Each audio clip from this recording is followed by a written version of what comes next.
نے اخبار میں خبر پڑھ لی 11 افراد شاہی محل کے اندر، ایک خاندان کے پورے 11 افراد ختم ہو گئے، بیٹے ختم ہو گئے ہوں کسی بھی ایسی آفت سے۔ اور اسی طریقے سے کوئی ایسا آفت سماوی آئی کہ باغ برباد ہو گئے، احیط بثمرہ، اس کا احاطہ کر لیا گیا، گھیر لیا گیا، اور گھیراؤ کر کے سارا اس کی دولت، اس کی ثروت کا سارا سامان جو ہے وہ اللہ تعالیٰ نے ضائع کر دیا۔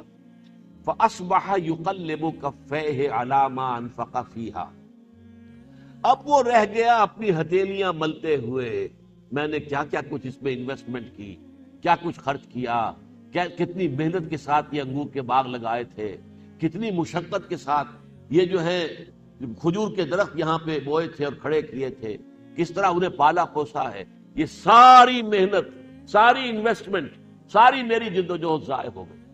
اصبح یقلب کفیہ علی ما انفق فیہا وہی خاویۃ علی عروشہا، اور وہ جو باغات تھے اس کے، کیونکہ وہ بیلیں جو ہوتی ہیں انگور کی وہ ٹٹیوں پر چڑھائی جاتی ہیں، لہذا وہ گری ہوئی تھی اور ان کے اوپر وہ بیلیں پڑی ہوئی تھی، خاویۃ علی عروشہا، وہ اپنی ٹٹیوں پر الٹی پڑی ہوئی تھی بیلیں۔ وَيَقُول، اور اب اس نے کہا، یا لیتنی لم اشرک بربی احدا، ہائے کاش کہ میں نے اللہ کے ساتھ، اپنے رب کے ساتھ کوئی شرک نہ کیا ہوتا، کسی کو شریک نہ ٹھہرایا ہو۔ اب اس پورے معاملے میں قابل غور مسئلہ یہ کہ کون سا شرک یہاں تھا؟ کسی لات، عزا، منات کسی کا تذکرہ نہیں، خدا کے سوا اس نے کسی لکشمی بائی کا، لکشمی دیوی کا کسی کا نام نہیں لیا کہ اس کی کرپا سے ہے یہ سب کچھ نہیں، اللہ نہیں۔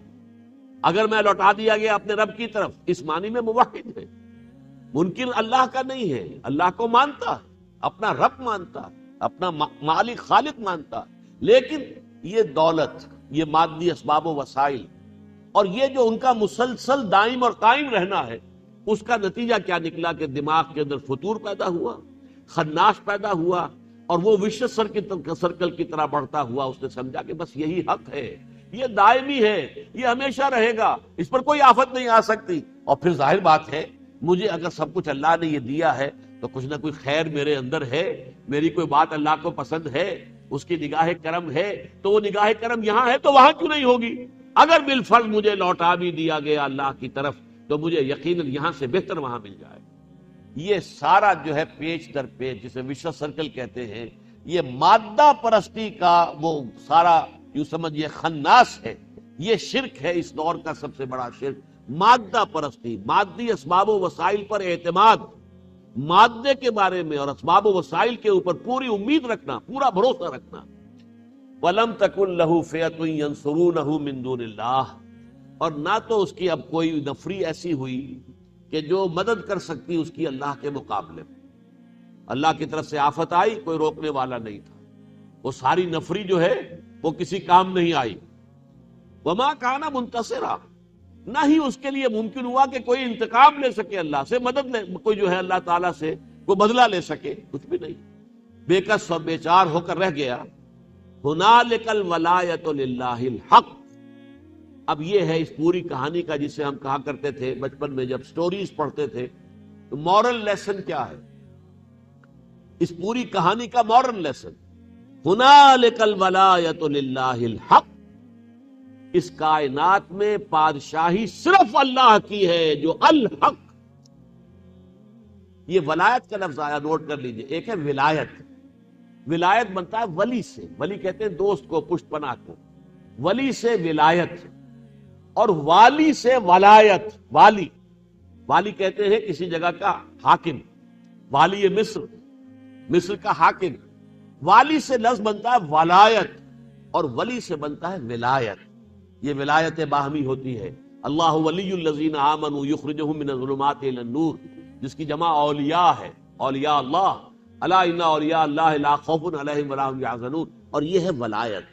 ولایت کہتے ہیں والی ہونا، حاکم ہونا، مالک ہونا۔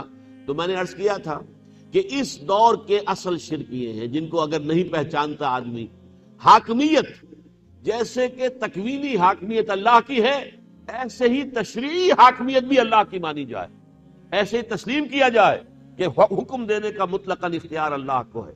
اللہ کے حکم میں کسی ملک اور قوم کے 100% نمائندے بھی کوئی ترمیم نہیں کر سکتے اگر یہ حاکمیت خداوندی کا اصول نہ ہو جو اللہ تعالیٰ کے فضل و کرم سے پاکستان میں بہت ہی ابتدا میں، آغاز میں، جبکہ ابھی ہم سے وہ غلطی سرزد نہیں ہوئی تھی کہ دین کے مسئلے کو لے کر انتخابات کے میدان میں جا کر اور اس راستے سے جو ہے اسے ایک ایشو بنا دے پولیٹیکل.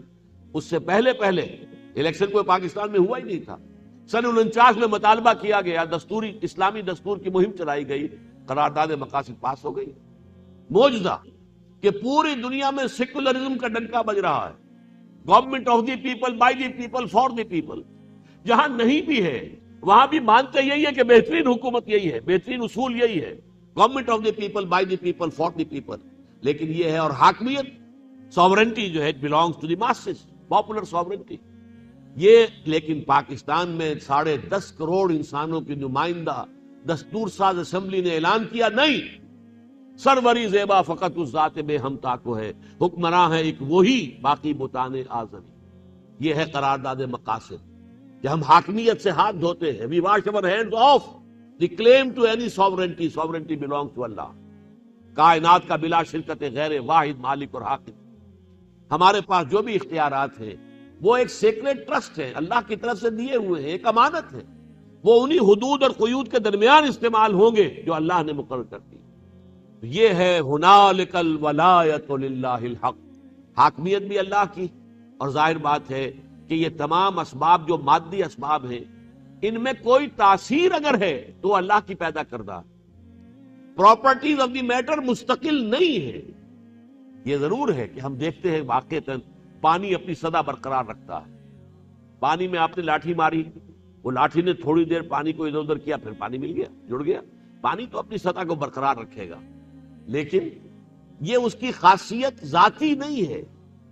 اس پانی کا وجود بھی عطائی ہے، اللہ کا عطا کردہ ہے، اور اس کے اندر جو خواص ہے وہ بھی اللہ کے عطا کردہ ہے. آگ کو پیدا بھی اللہ نے کیا ہے، اور آگ کی جلانے کی صلاحیت بھی اللہ کی عطا کردہ ہے. ہو سکتا ہے کہ کبھی پانی اپنی سطح برقرار نہ رکھے، ایک عصا موسیٰ کا پڑے اور سمندر پھٹ جائے، اور کان کل فرق کالطود العظیم، دونوں حصے جو ہیں وہ بڑے ٹیلوں کے مانند، چٹانوں کے مانند کھڑے ہو جائیں. ہو سکتا ہے فریز کر دے اللہ تعالیٰ پانی کو، وہ برف کے تودے بن جائیں. اللہ خیر صلی اللہ، وہ فوراً تو نہیں پگھلیں گے. کوئی شکل بھی اللہ نے اختیار کی، اللہ کی قدرت میں ہے. اسی طرح ایک وقت آیا کہ حضرت ابراہیم علیہ السلام کو آگ میں ڈالا گیا اور آگ نے نہیں جلایا، اس لیے کہ آگ بھی اللہ کے اذن کی پابند ہے اور پانی بھی اللہ کے اذن کا پابند ہے.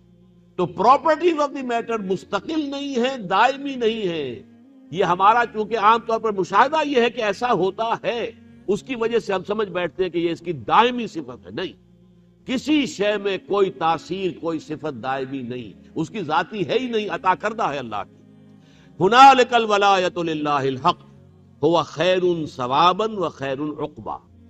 یقیناً وہ بہترین ہے بدلہ دینے والا، اور بہترین ہے انجام کے اعتبار سے، یا پھر عقبہ کا ترجمہ کیا جائے گا سزا دینے کے اعتبار سے، اس لیے کہ عقوبت کہتے ہیں سزا کو، تو عقبہ کا ایک مفہوم یہ بھی ہو سکتا ہے.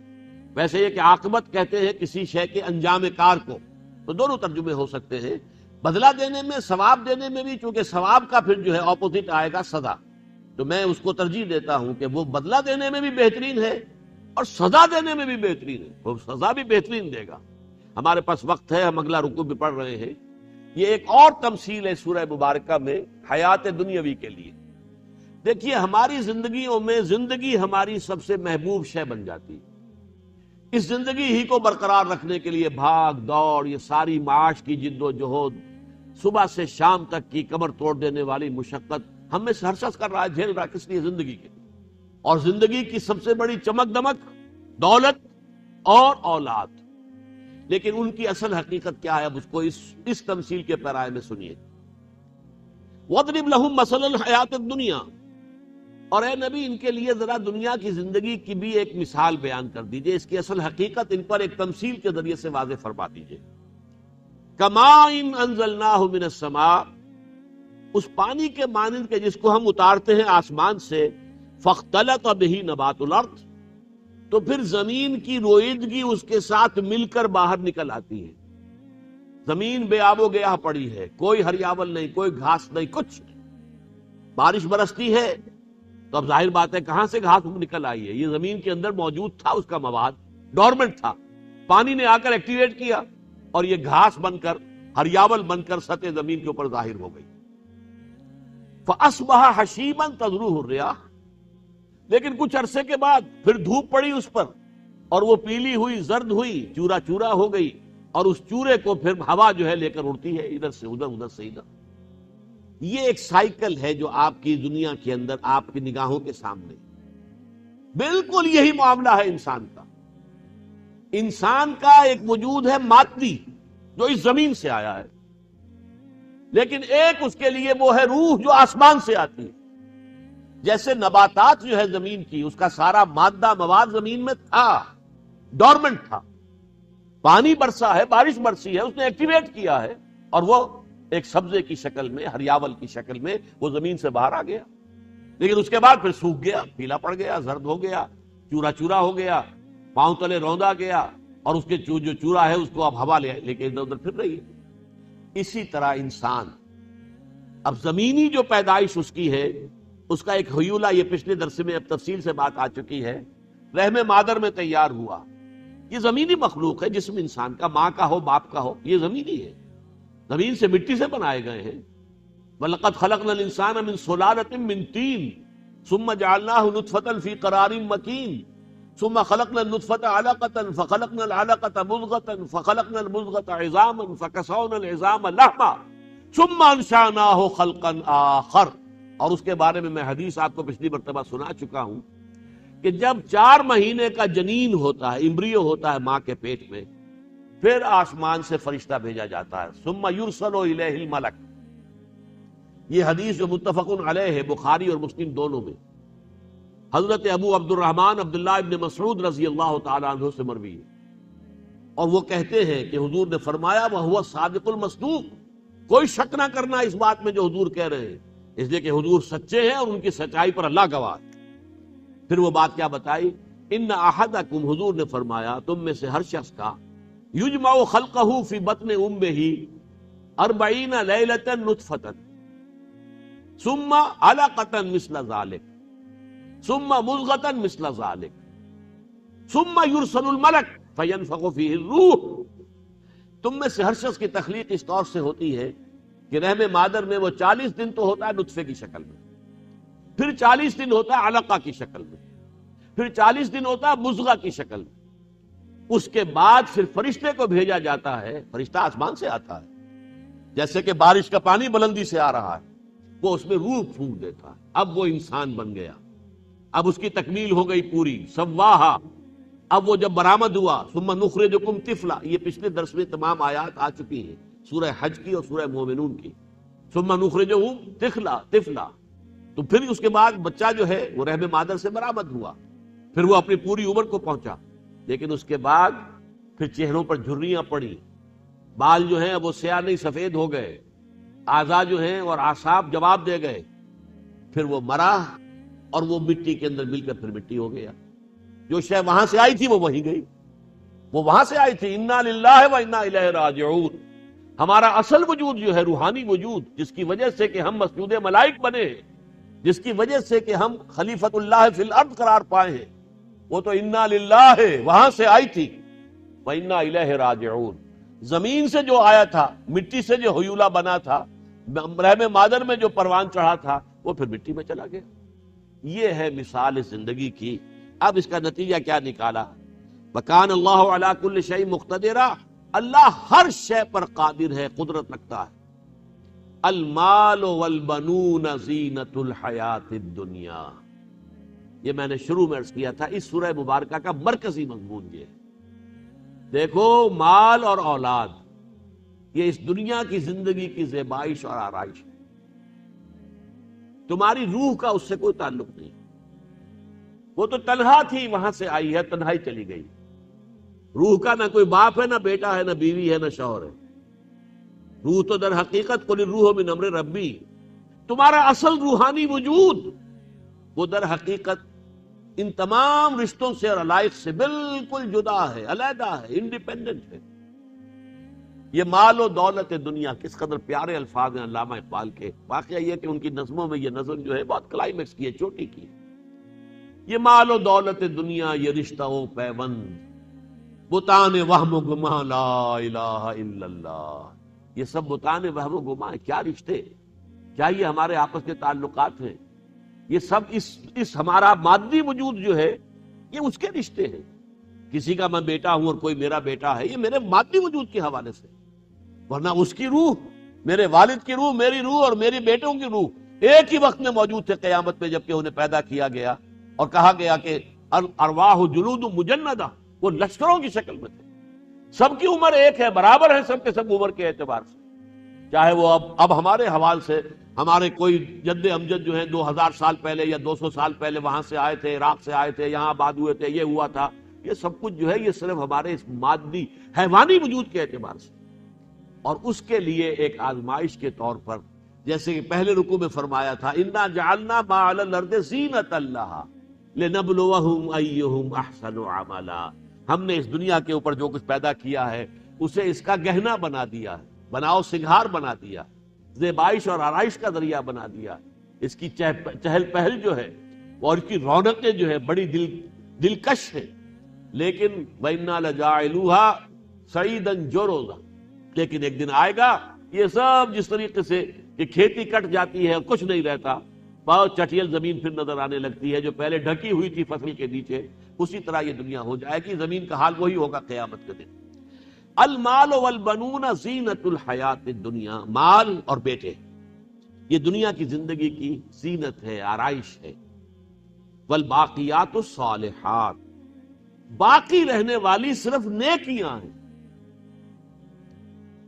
قلزم ہستی سے تو ابرا ہے مانند حباب، اس زیاں خانے میں تیرا امتحان ہے زندگی. یہ جو زندگی ہے جس میں تمہیں یہ جسم بھی دیا گیا، مال دیا گیا، اولاد دی گئی اور وسائل و ذرائع دیے گئے، یہ ایک امتحان ہے. خلق الموت والحیات لیبلوکم ایکم احسن عملا. اگر اس میں کوئی نیکیاں کمائی ہیں، بھلے کام کیے ہیں، خیر جو ہے اس کے لیے کوئی صحیح جہد کی ہے، وہ ابدی ہے. باقیات، باقی رہنے والی، باقی تو یہی رہ جائے گا. دولت یہی چھوڑ جاؤ گے، محل یہی چھوڑ جاؤ گے، ساز و سامان، فرنیچر، ہر چیز جو ہے وہ یہی رہ جائے گا، کچھ بھی ساتھ نہیں جائے گا. اولاد یہی رہ جائے گی، بیوی یہی رہ جائے گی، یا بیوی اگر جو پہلے فوت ہو رہی ہے تو شوہر یہی رہ جائے گا. لیکن یہ کہ ساتھ جانے والی شے اگر کوئی ہے، والباقیات الصالحات خیر عند ربک ثوابا وخیر عملا، یہ نیکیاں ہیں، نیک اعمال ہیں کہ جو تمہارے رب کے نزدیک بہتر ہیں، بدلے کے لیے بھی، جزا کے لیے بھی، اور بہتر ہیں امید کے اعتبار سے بھی. عمل کہتے ہیں امید. امید اگر کرو تو ان سے کرو. امید دولت سے نہ رکھو کہ یہ تمہارے لیے کوئی مستقل شے ہے اور یہ تمہاری وفادار رہے گی. کچھ پتہ نہیں آج تمہارے ہاتھ میں، کل کسی اور طرف چلی جائے. امیدیں اپنی اولاد سے مت باندھو. کچھ پتہ نہیں کہ یہ اولاد سہارِ روح بن جائے بڑھاپے کے اندر، بجائے تمہارے لیے بڑھاپے کا سہارا بننے کے سینہ تان کر کھڑی ہو تمہارے سامنے اور کہے با جان آپ دقیق اسی باتیں کرتے چھوڑیے، آپ کا زمانہ گزر گیا، اب زمانے بدل گئے. اس وقت آپ سوچیں گے اچھا یہ جس میں میں نے اپنے آپ کو انویسٹ کر دیا، ہما تن لگا دیا اپنے آپ کو، اور آج اس کی کیفیت یہ ہے. لہذا امید صرف اس کی امیدیں قلیل، اس کے مقاصد جلیل. انسان جو ہے دنیا کی کسی بھی شے سے زیادہ امید وابستہ نہ ہے. ہاں امید اگر ہو تو اگر کوئی نیکی کمائی ہے، کوئی خیر کیا ہے، کوئی بھلائی جو ہے اگر اس کا ارتکاب ہو گیا ہے، تم نے اس کی جو کمائی کی ہے، تو پھر یہ کہ اس سے امید رکھو. خیر ثوابا وخیر عملا. ویوم نسیر الجبال، اب قیامت کا نقشہ، جس دن کہ ہم ان پہاڑوں کو چلائیں گے. اور دوسری جگہ پر آپ نے دیکھا ہے کہ یہ چلنا کیا ہے، جیسے کہ دھنکی ہوئی روئی ہو یا دھنکی ہوئی اون ہو، ایسے. یوم نسیر الجبال وتری الارض بارزۃ، اور تم دیکھو گے زمین کو کہ پڑی ہوئی ہوگی بالکل بغیر کسی شے کے، کوئی شے اسے ڈھانپے ہوئے نہیں ہوگی، بالکل کھلی پڑی ہو. نہ اسکائی اسکریپرز ہیں، نہ پہاڑ ہے، نہ کوئی مالیہ ہے، یہ سب کے سب. یہ کہا گیا ہے کہ ایک قاعًا صفصفا، سورہ طٰہٰ میں فرمایا گیا ایک چٹیل میدان ہوگا اس زمین کا. اور یہ بھی فرمایا گیا وَإِذَا الْأَرْضُ مُدَّتْ، زمین کو کھینچا جائے گا، گویا کہ یہ گول زمین چپٹی کر دی جائے گی۔ آپ کرمچ کی گیند کو لے کر اگر کھینچ سکتے ہو تو آپ کو معلوم ہے کہ وہ گولائی کے اندر سے جو ہے اس کی موٹائی کم ہونی شروع ہو جائے گی۔ اگر بہت قوت کے ساتھ کھینچے تو وہ چپٹی ہو جائے گی۔ اس زمین کو چپٹا کرنا ہے۔ دکت الارض دکن دکا وجاء ربک والملک صفا صفا، اسے کوٹ کوٹ کر ہموار کر دیا جائے گا، کھینچ کر چپٹا کر دیا جائے گا۔ پھر یہیں پر تمام انسان جمع ہوں گے، پروردگار کا بھی نزول اجلال ہوگا جس کو ہم نہیں جان سکتے کیفیت کیا ہوگی۔ حساب کتاب یہی ہونا ہے، قصہ زمین برسر زمین طے ہوگا۔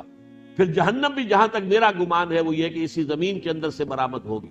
یہ جو اس کے اندر کی جو حرارت ہے وہ آپ کو معلوم ہے کہ جو آتش فشاں کی شکل میں پھٹ کر باہر آتی ہے، جب زمین کو کھینچا جائے گا یہی برآمد ہو جائے گی اور یہی یہاں پر نظر آئے گی، اور جہنم یہی ہوگی، البتہ جنتیں بلندیوں پر ہوگی۔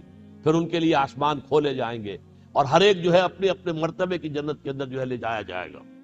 لیکن یہاں ابھی قیامت کا نقشہ صرف ہے، وَيَوْمَ نُسَيِّرُ الْجِبَالَ وَتَرَى الْأَرْضَ بَارِزَةً وَحَشَرْنَاهُمْ فَلَمْ نُغَادِرْ مِنْهُمْ أَحَدًا، پھر ہم ان سب کو جمع کریں گے، کسی ایک کو بھی نہیں چھوڑیں گے، سب کے سب، پوری انسانیت، آدم سے لے کر آخری ابن آدم جو دنیا میں پیدا ہوگا وہ سب کے سب ایک وقت کھڑے ہوں گے۔ اب اس کے بعد جو آیت آئی ہے وہ بڑی اہم ہے، وَعُرِضُوا عَلَىٰ رَبِّكَ صَفًّا، اب وہ پیش کیے جائیں گے اپنے رب، آپ کے رب کے سامنے ہے محمد صلی اللہ علیہ وسلم، صفیں باندھے ہوئے کھڑی ہوگی پوری نو انسانیت۔ کتنے ارب ہوں گے، کتنے کھرب ہوں گے، واللہ عالم۔ اللہ تعالیٰ فرمائے گا لَقَدْ جِئْتُمُونَا كَمَا خَلَقْنَاكُمْ أَوَّلَ مَرَّةٍ، آ گئے ہو نا ہمارے پاس جیسے کہ ہم نے تمہیں پیدا کیا تھا پہلی بار۔ یہ ہے اصل جہاں پر کہ اب مائکروسکوپ لگا کر بیٹھ جائیے، مراد کیا ہے؟ تخلیق اولا مرہ کون سی تھی؟ اور یہ جو حاضری ہوگی قیامت کے دن اس سے کیا مشابہت ہے اس تخلیق اولا مرہ؟ تو تخلیق انسانی دو مراحل میں ہے۔ ارواح کی تخلیق ہوئی تھی، تمام ارواح بیک وقت، سب سے پہلے روح محمدی صلی اللہ علیہ وسلم، اور پھر تمام انسانوں کی ارواح، وہ جلود مجندہ، اس وقت تمام ارواح موجود تھی بیک وقت اللہ کے حضور۔ جب اللہ نے پوچھا ہے الست بربکم قالوا بلا، کیا میں ہی تمہارا مالک، آقا، رب اور پروردگار نہیں ہوں؟ کیوں نہیں؟ انہوں نے کہا کیوں نہیں، ہم مانتے، شہیدنا، ہم گواہ ہیں کہ آپ ہمارے رب۔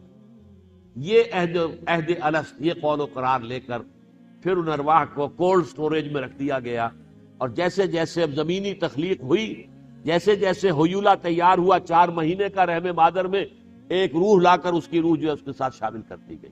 یہ ہے حیات دنیاوی، یہ تخلیق ہے دوسری مرتبہ۔ یہ ہے اس حیوانی اور اس مادی دنیا میں تخلیق۔ اس مادی دنیا میں تخلیق جو ہے وہ وقت کے ساتھ بیک وقت نہیں ہے۔ آدم کی تخلیق ہزاروں برس پہلے ہوئی تھی، میری تخلیق اب سے کچھ 70 برس پہلے، رحم مادر میں اس کو بھی شامل کر لوں تو 70 برس بنتے ہیں۔ میری تخلیق اب ہوئی ہے، میرے بیٹوں کی تخلیق آج سے کوئی 40 برس پہلے، کسی کا 50 برس پہلے ہوئی ہے۔ یہی ہے، یہ تو گویا کے زمانے کے ساتھ ہے۔ بیک وقت تو 10 نسلیں ایک جگہ کھڑی آپ کو نظر نہیں آئیں گی، زیادہ 3 نسلیں دیکھ لیں گے آپ، 4 دیکھ لیں گے، پردادا، دادا، بیٹا، پوتا، اگر 4 نسلیں نظر آ جائے بیک وقت تو یہ بھی بہت بڑی بات ہے، ورنہ تو زمانی طور پر ان کے درمیان جو ہے وقفہ ہوگا۔ لیکن 2 چیزیں، 2 مواقع ایسے ہیں کہ اس وقت بھی تمام ارواح اللہ کے سامنے موجود تھی، تمام کی تمام، اور قیامت میں بھی تمام انسان اللہ کے سامنے موجود ہیں۔ فرق صرف یہ ہے کہ وہاں ان کو ساتھ جسم بالکل نہیں تھا، ارواح ہی ارواح تھی، اور اب جو قیامت میں ہمیں پیدا کیا جائے گا اور پھر ہم سب کے سب جمع ہوں گے تو ہمیں ایک جسم بھی دیا جائے گا۔ وہ جسم بعین ہی یہی نہیں ہوگا جس کے ساتھ کہ آج ہم یہاں جی رہے ہیں، جسم ہوگا، اس جیسا ہوگا، لیکن اس کے خواص مختلف ہوں گے۔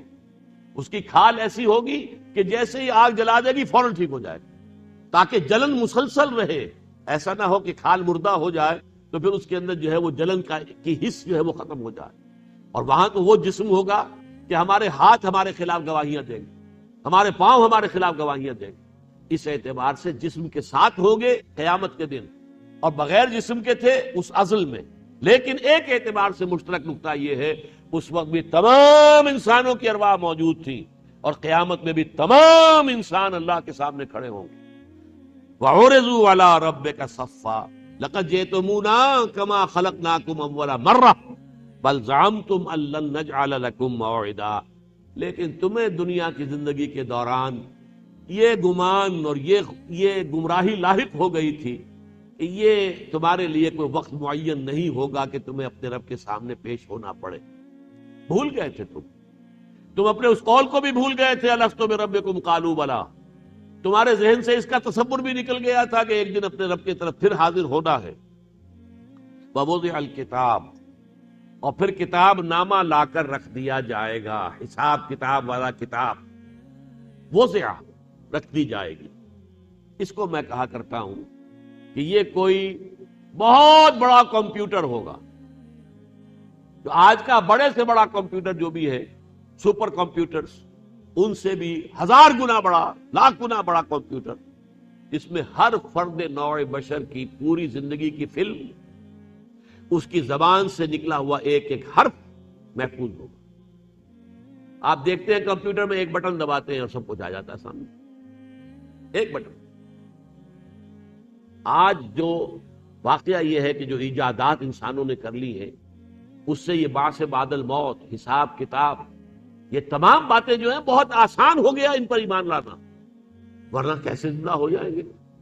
آج ہم آوازیں سنتے ہیں، جو فوت ہو چکے ان کی تقریریں سنتے ہیں، فوت ہو چکے تقریریں محفوظ ہیں. تو اسی طریقے سے تمام انسانوں کا ایک ایک حرف زبان سے نکلا ہوا اللہ کے ہاں محفوظ ہے. آج تو سمجھنا آسان ہے.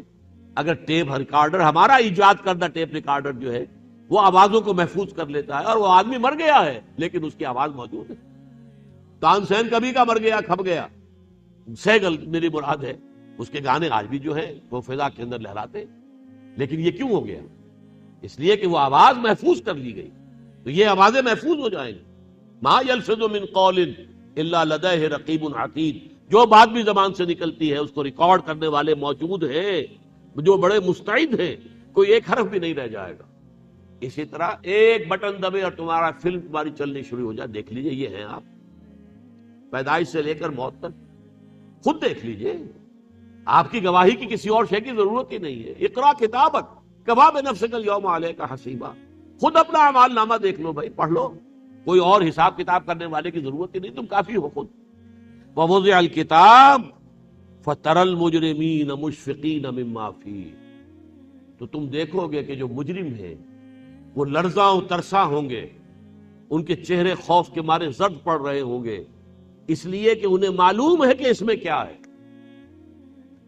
جیسے امتحان کے بعد جب ہائی اسکول میں رزلٹ ڈکلیئر ہوا کرتا تھا تو بہت سے بچوں کے چہروں پر رزلٹ پہلے سے لکھا ہوا موجود ہوتا تھا. انہیں تو معلوم تھا کہ ہمیں فیل ہونا ہے، لہذا سوکھا ہوا چہرہ، اڑا ہوا رنگ. اور کچھ لوگ ایسے ہوتے تھے وہ بڑے خوش ہوتے تھے. اب انہیں تو صرف اس بات کا ہوتا تھا احتمال کہ فرسٹ آتا ہوں یا سیکنڈ آتا ہوں، بس ناکامی کا تو کوئی سوال نہیں.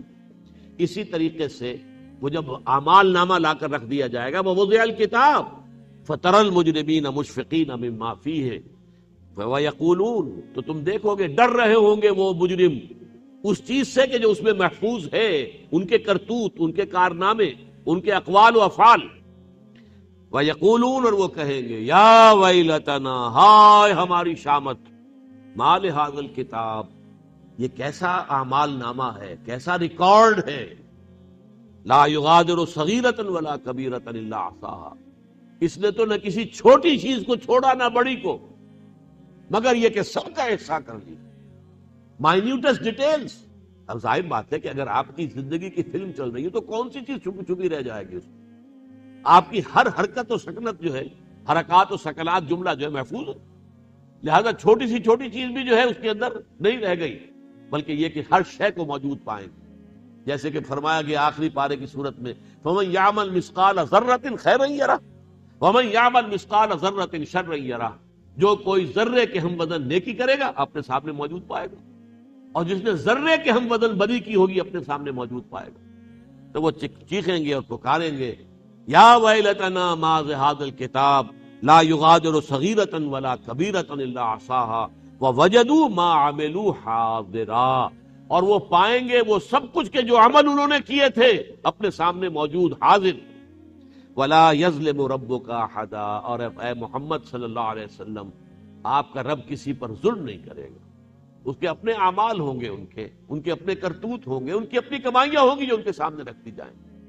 بارک اللہ لی ولکم فی القرآن العظیم ونفعنی وإیاکم بالآیات والذکر الحکیم.